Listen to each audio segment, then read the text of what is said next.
Saludos terrícolas, bienvenidos a un nuevo Gymnasium. Le aconsejo que para escuchar esta conversación saque esa gaveta que usted tiene llena de media, minga es la que no tienen pares, la saque toda y la vaya emparejando uno a uno en lo que escucha la conversación que tengo con mi invitado de hoy, José Ramia. Bienvenido, José. Gracias, Eddie, quise decir, por esa invitación, por esa presentación también. Es la primera vez que dialogo así con un físico. No va a ser la última. Estoy muy entusiasmado. Gracias por aceptar la invitación. Siempre se me olvida decir esto, porque si uno no lo dice, ellos no lo hacen. Comente aquí abajo qué parte del video le pareció más interesante. Usted puede escribir un stamp de tiempo, le voy a dejar un ejemplo aquí arriba, en el que usted pone el minuto en el que se dijo algo y lo acompaña de su opinión, su comentario, y eso hará de los comentarios algo bien chévere. José, preséntate ante mi público. Ninguno de los terrícolas que te están viendo te conocen. Dinos quién tú eres, cuál es tu formación y a qué tú te dedicas. Pues yo me llamo José Ramia Guzmán de Minaya. Inicialmente soy diseñador gráfico, pero me dedico a las artes visuales y recientemente también a la literatura, porque publiqué una novela y estoy escribiendo otras novelas más que pienso publicar en los próximos años. Es muy interesante. Antes de entrar a las novelas, me gustaría saber cuál es la ocupación regular de un diseñador gráfico. Pues en el caso mío, como diseñador gráfico freelance, suele ser que voy encontrando clientes de manera coyuntural y a veces uno me va llevando al otro. Y en el caso mío, como artista visual, pintor y dibujante, sobre todo, me ha permitido ocuparme de los afiches, del diseño gráfico de mi publicidad. Y como escritor también. Con mi novela El Cuadro, yo me encargué del diseño de mi portada o de mi tapa. ¿Y cómo tú haces la transición entre diseñador y novelista? ¿Cómo funciona eso? A mí en realidad nunca no me interesó en sí el diseño gráfico, sino las artes visuales. Pero al mismo tiempo, y en mi familia se me aconsejó que estudiar algo que fuera práctico también. Yo vi el pensum de la universidad donde estudié, que fue APEC, y había muchísimas materias que se correspondían a las de una escuela de artes. Mi decanato es de artes, diseño gráfico es de artes, pero no de bellas artes.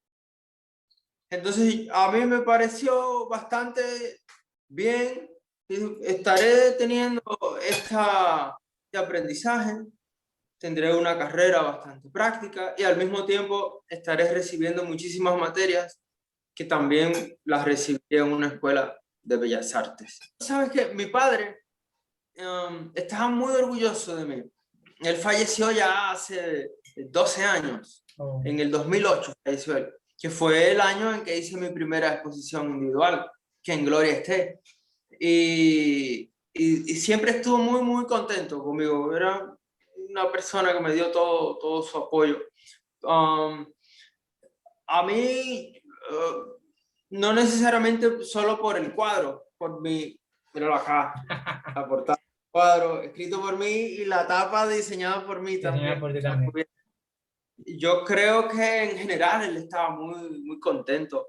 Y si se hubiese enterado de que además publiqué un libro sobre artes en República Dominicana, sobre coleccionismo en República Dominicana, él estaría muy contento porque él era coleccionista de arte, además. O sea, que eso tú lo llevas en la sangre.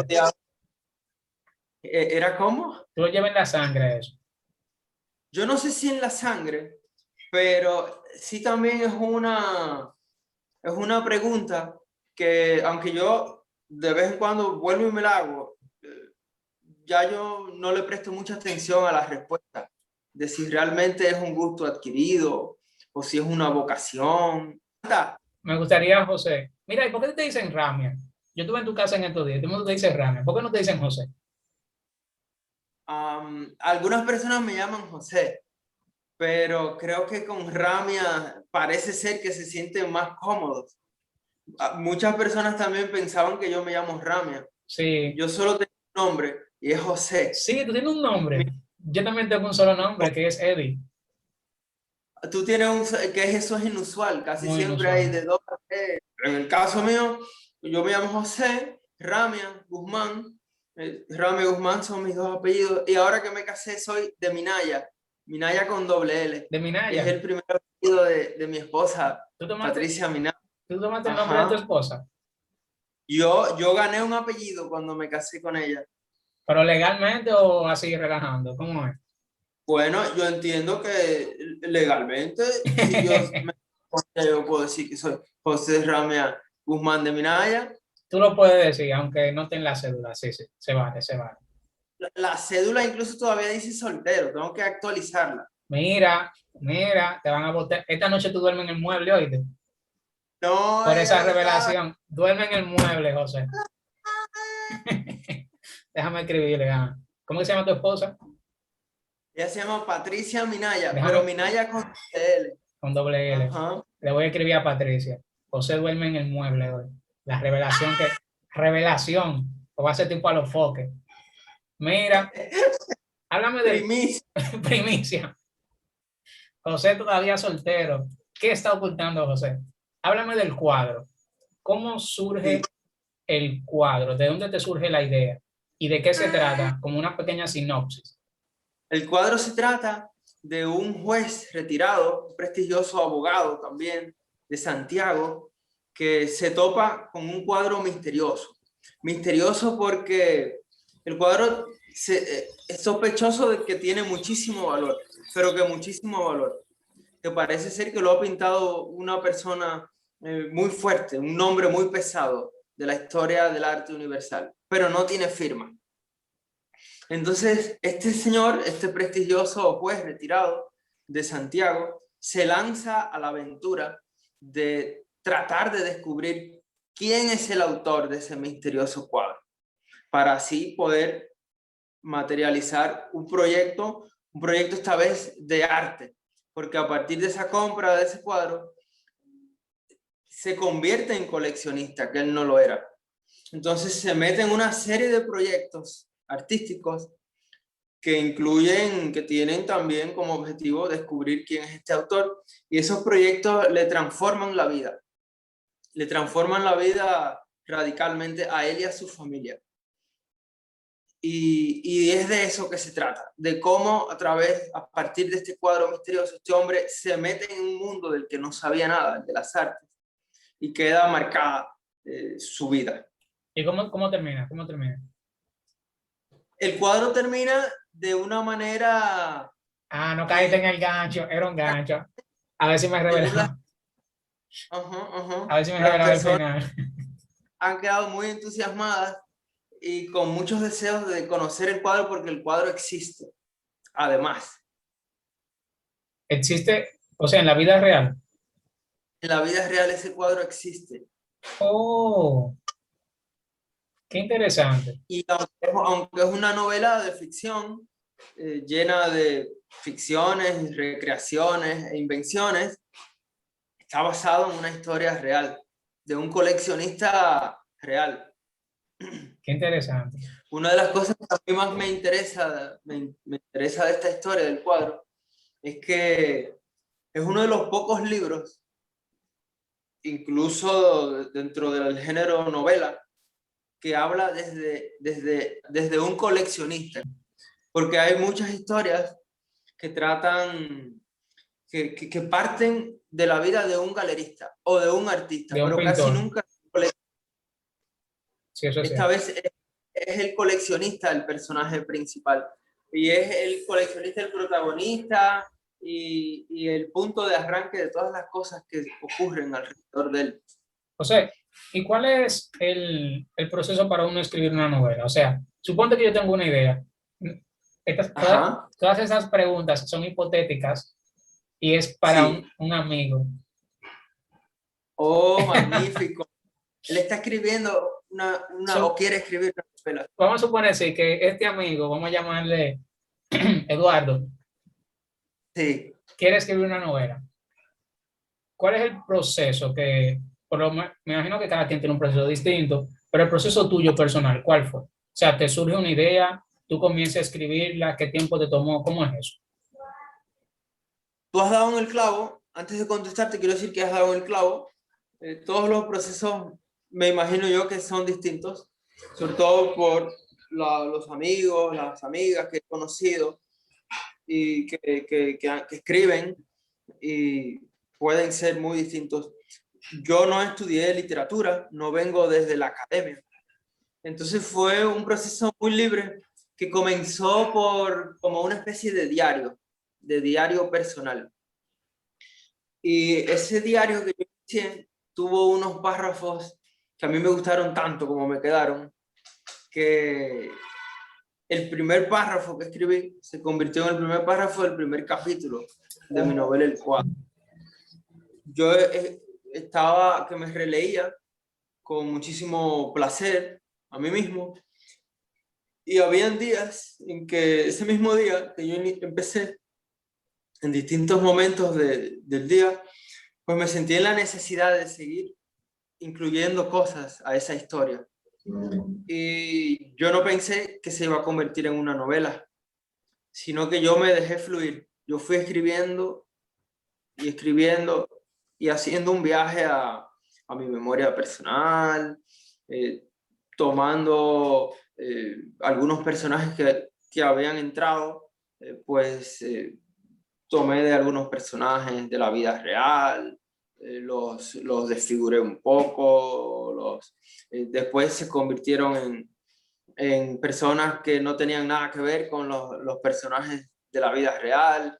Y, y llega un momento en que yo siento que inventando y recreando cosas y ficcionando, me siento más libre para para enriquecer la trama y enriquecerla en primer lugar para mí como espectador, porque me parecía que la manera en que yo estaba escribiendo y la historia que yo estaba contando era el tipo de historia que yo quería leer, escrita por otra persona, pero no la encontraba, entonces la escribí yo mismo. Y me parece que es una buena manera para empezar un proyecto, porque eso mantiene a uno como, es lo que te gustaría ver.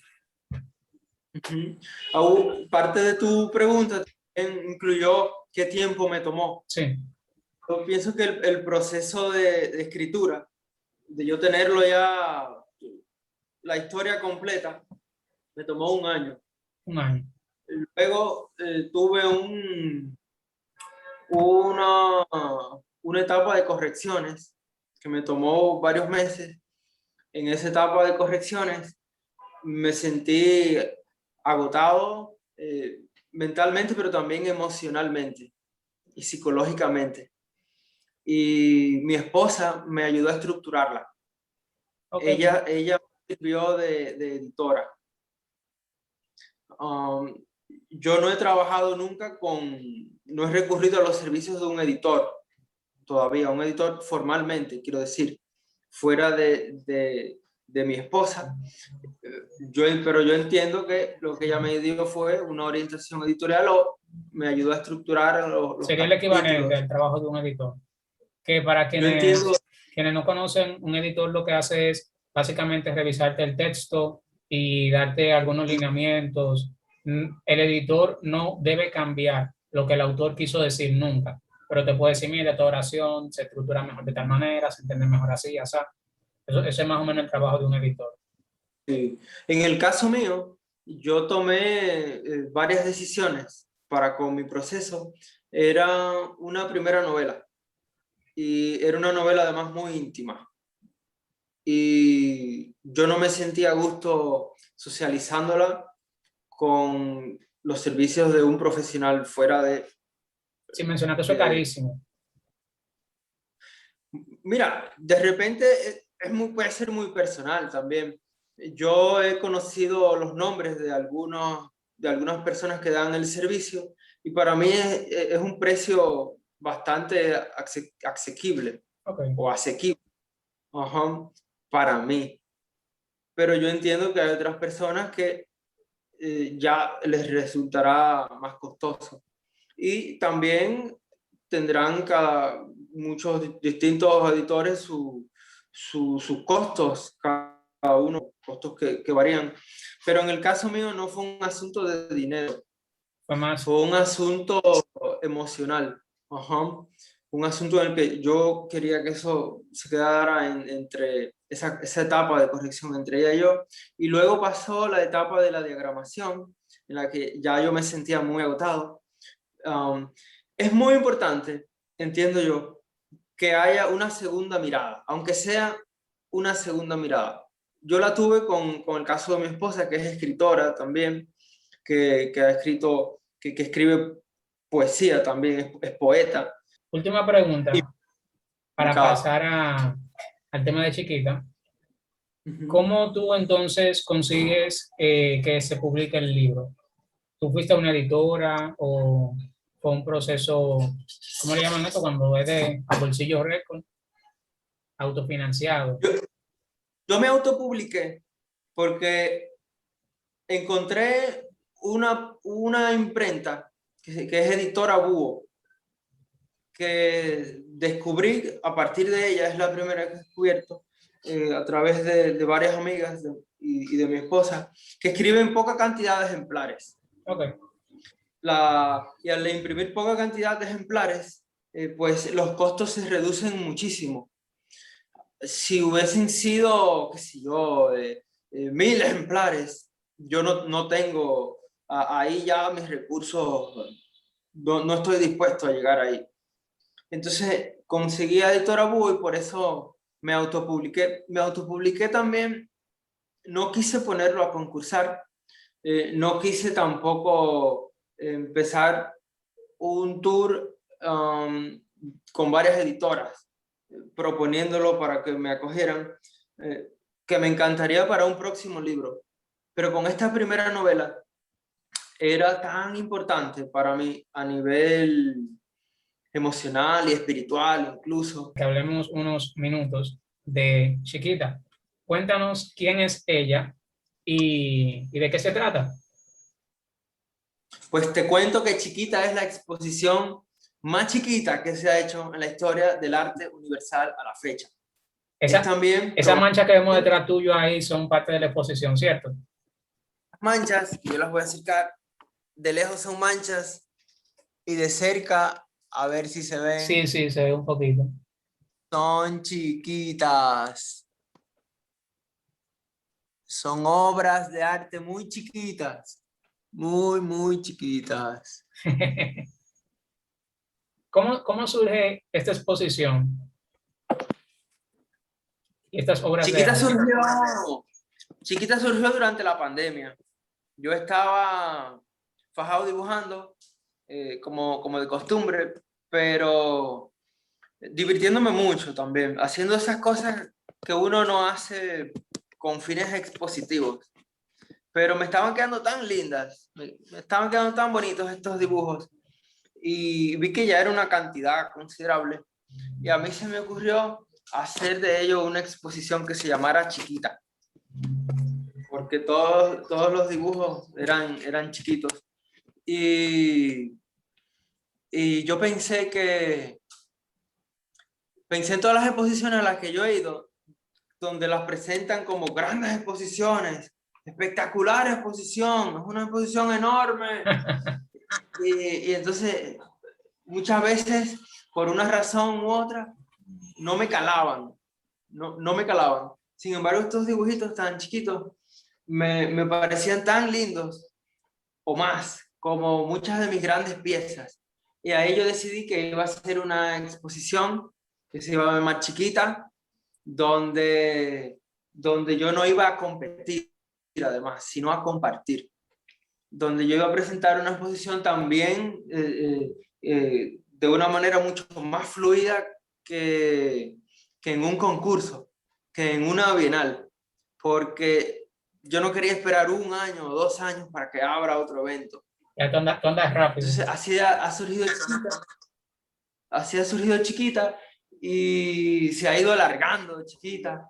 Y quería hacer algo también que fuera divertido, algo que contribuyera a que el espectador, al visitante que venga, se desconectara un ratico, porque incluso Chiquita está marcada por la pandemia, pero sin embargo, por las reacciones que han tenido los visitantes, se han sentido muy a gusto, han reído, han conversado, hemos dialogado largo y tendido y no se han ido abrumados. Han comido pastel. Y han comido pastel, incluso le ha tocado parte de la celebración. Aquí va a aparecer una foto. Cuando yo fui a ver Chiquita, coincidencialmente había pastel. Y yo dije, bueno, no puedo decir que no, después quedó mal. Claro que no. Y tú tenías que quedarte ahí porque después que yo me casé, a mí me encanta que me celebren el cumpleaños. Yo era un poquito más sangrú antes de enamorarme. Quizá porque ahora estoy enamorado. Y entonces me encantan estas cosas. Ya no va para ya no va para el mueble. Ya no va para el mueble, ya. Me ha gustado mucho eso que... Te enfriaste. Ajá. Y bueno, así ha surgido Chiquita. Y es una exposición que me hizo reflexionar además sobre el tema del tamaño. Por eso, pero cuando uno ve a Chiquita, uno ve las figuraciones que yo tengo. Déjame ver si logro acercar más. Tú también puedes cambiar de cámara. Imagino que tiene una cámara posterior. Ah, bueno, ahí se ve. José, pues, señores, tiene una lupa en la sala de exposición. Él tiene una lupa y cuando uno va a ver las obras, uno tiene que literalmente utilizar una lupa para verlas. Interesantísimo. Tú sabes, ahora que lo pienso, lo bueno fue que tú no la pusiste a la altura tuya, porque si no yo no la veo. Tú vas a tener que tener, hubiese tenido que tener un banquito para la gente de mi tamaño. Señores, José mide como 7 pies. No, van a creer que yo soy un NBA. Pero tú mides 5'11". 5'11". Pero es cierto lo que tú dices, cuando uno hace la museografía de un proyecto, hay que tomar en cuenta que no todo el mundo tiene X estatura. Sí. Eso es muy importante. Y en el caso mío, a mí me interesaba también que todo... Por ejemplo, te había contado cuando me visitaste que le hice una exposición a domicilio a un tío mío. A un tío mío que por razones de edad y razones de salud no debía salir de su casa. Entonces, a mí me interesa cada vez más el carácter inclusivo que puedan tener las exposiciones. Y de hecho, ahora estoy pensando en llevar a Chiquita en su versión para ciegos, para no videntes. Me gustaría mucho eso. Las imprimiría, algunas de ellas, una muestra de ellas, una selección de ellas en alto relieve. Esas son de las cosas que van para con Chiquita. Sería muy Entonces, lo que te decía anteriormente sobre el tamaño es que tú ves las obras y te van a remitir al tamaño como tema, o las razones por las que me ha gustado tanto hacer la exposición más chiquita, que tiene que ver mucho con la cultura del machismo, que es una cultura obsesionada con el tamaño, con que todo sea más grande, y yo tengo esto más grande que tú, y tengo una cantidad mayor que la tuya, y así. Entonces, en un mundo, en una sociedad donde todavía estamos obsesionados con los tamaños y con utilizar la palabra grande y espectacular como sinónimo de bueno, como sinónimo de mucha calidad, pues yo vengo con la exposición más chiquita para que las personas que quieran competir haciéndolo más chiquito que yo, pues que lo hagan lo más chiquito. Pero la idea no es competir, es un juego. La idea es reflexionar sobre qué es lo que hace grande o pequeña a una exposición. ¿Cuáles son las razones por las que uno adquiere una obra de arte? En el caso de Chiquita, por ejemplo, los precios también son chiquitos. Todo es chiquito acá.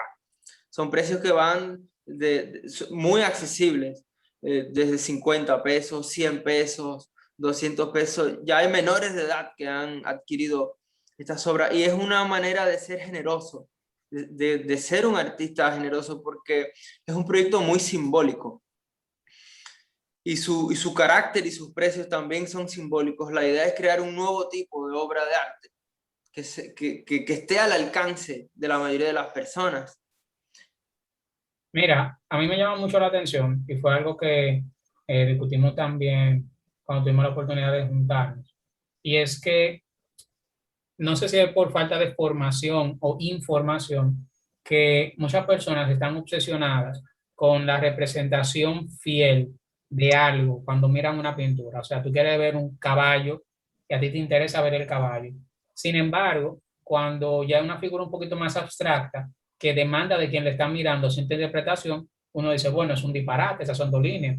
Entonces, aquí uno ve, y quien me está viendo puede ver, que los artistas no es que te la quieren poner en chino cuando presentan algo, como para que tú no lo puedas entender. Si uno mira las figuritas en chiquita, uno se da cuenta que son coquetas, pero además está la significación o el significado que tienen, lo que representan para el autor. Y eso también tiene mucho peso.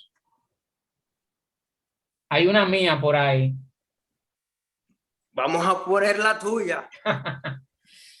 Mi primera obra de arte. Mira, ahora que yo lo pienso, no lo... Esa es la mía. Esa es la tuya. Ahora que yo lo pienso, no te pagué. No, Pero pero no hay problema. eso viene. Claro que sí. Entonces, Hay muchas maneras de hacer los procesos de compra y de pago y de venta. Yo he puesto el abanico de opciones. Así transferencia. que descuida. Y tú no aceptas que una gente friegue un día, porque yo voy y friego. ¿Cuánto cuesta eso? Un fregado. Claro, O, sí, claro que sí. un lavado. ¿Sabes qué? Chiquita es una de las pocas exposiciones de arte en República Dominicana, en toda su historia. Y me siento incluso incómodo porque lo estoy diciendo yo. Pero como yo he visto tantas exposiciones, pues lo voy a decir. Es una de las pocas exposiciones que ha tenido un vuelo poético. Porque cuando yo la monté en casa, era una cosa. Y los días posteriores de la inauguración empezó a mutar, a variar. En el caso de Chiquita, pues es una especie de performance también, Sí, yo me pero di que se cuenta de eso. activa con mi socialización. Y no son cosas que yo en un inicio dije, esto va a ser así, sino que fue mutando de ese modo, fue variando. Y yo tomé el desayunador de mi casa, del lado del comedor, y empecé a dibujar ahí. Y Chiquita se amplió, seguido yo empecé a dibujar porque visitantes que llegaban a la exposición se toparon con nuevas obras que no estaban en la noche de la inauguración. Y así personas que venían en una hora podían volver al otro día, por ejemplo, y se topaban con una exposición que seguía, que era chiquita todavía, pero que ya no era la misma, había cambiado. Y Va creciendo a la medida chiquita. Chiquita, a mí no me gusta decir que ha crecido. Yo tengo ahora una situación con varias palabras y calificativos como buena o malo, grande y pequeña. Y asimismo ha pasado con crecido o madurado. Yo no he fijado una posición al respecto, pero me he mantenido reflexionando mucho, porque ¿qué es lo que hace grande o pequeño a un artista o a una exposición?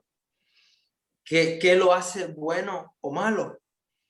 Y, por ejemplo, con el cuadro, yo sé que yo pude haberlo dejado en stand-by, como dicen, haber reposado. Y a Chiquita también pude haberla puesto a reposar para que todo fuera más calculado. Y no lo hice. Pero eso no es un defecto, es una característica. Y no pasa nada, porque es que es Exacto. arte. Es un proyecto de arte, no es un proyecto médico, no es un proyecto político, no es una política. No un puente que se te va a caer. no es un puente que se me va a caer, no es la salud de un paciente, no depende de Chiquita. Y es en el momento en que una exposición de arte empieza a coger ya herramientas de la ciencia médica, por ejemplo, o expone la salud física e incluso emocional de sus espectadores, en los que ya uno se puede decir, bueno, cuidado. Pero cuando se trata de un proyecto tan lúdico como Chiquita, entre muchas otras exposiciones, y menciono Chiquita porque es la que nos llama en esta noche. La que nos compete. Entonces es una cosa que es para divertirse, ¿sabes? No es una cosa que deba cargar a nadie. Yo creo, José, que ese es un muy buen mensaje para cerrar este gimnasio. Se nos pasaron unos minutitos por ahí, pero nos van a excusar. Mejor que sobren, Los que terrícolas. falten. Al final, Me siempre gusta. damos la oportunidad a nuestros invitados de que nos cuenten cuáles son sus proyectos, sus redes sociales, donde quieran que lo sigan. En el caso tuyo, nos puedes decir, además de las redes sociales y eso, dónde podemos conseguir el cuadro y cómo podemos acceder a Chiquita. Así que el piso es tuyo. Cuéntame. Pues en Instagram me llamo José Rame Guzmán y en Twitter también. Creo, Va a estar por ahí quizá todo eso. O por ahí en abajo. Twitter me José.Ramio. A veces yo me da una chiripiola con los nombres, porque la verdad es que son poner el nombre y los dos apellidos, más el nuevo que tengo de mi esposa, puede hacerse. Pero vamos a decir que José Ramia Guzmán en Instagram y José Ramia en Twitter. Y el cuadro está en Cuesta, tanto de aquí, de la capital, como de Santiago. Sí, porque Y Ramia también es santiaguero de pura cepa. sí, y es una novela que se desarrolla mucho en Gascue, en zona colonial, pero en Santiago también. Es una novela, es una historia muy santiaguera. Y también está en una plataforma que me encanta que se llama tuslibrosencasa.com. O vamos a poner un enlace aquí abajo en la descripción del video. Ay, estupendo. Y también vamos a poner Y enlace a todas tus redes sociales. yo estoy muy contento de tener este diálogo contigo. Hay muchas cosas más que me gustaría conversar contigo, ya sea a través de este mismo canal y en persona también. Sí, sí, muy chévere. Tenemos varios juntos pendientes más. Sí, yo creo que sí, que nos vamos a seguir juntando. Entonces, como tenemos esos otros juntes virtuales y presenciales, yo no te voy a seguir contando cosas que me encantaría, sino que lo voy a dejar para una segunda Para una parte. segunda ocasión. Muy bien, muy bien. Muchísimas gracias por aceptar la invitación, José. Ha sido muy chévere, muy divertido. Yo espero que los terrícolas que nos hayan escuchado, porque se supone que la gente va escuchando la conversación mientras va haciendo oficio, ¿verdad? Yo entiendo que sí. Es el contrato que nosotros hicimos al principio del podcast, que esto se escucha mientras se friega y se hacen los oficios. Espero que también usted haya podido disfrutar. Gracias de nuevo por aceptar la invitación. Y nada, nos vamos a ver en la siguiente entrega de este gimnasio. Suscríbase, dele like y nos vemos en la próxima. Chao.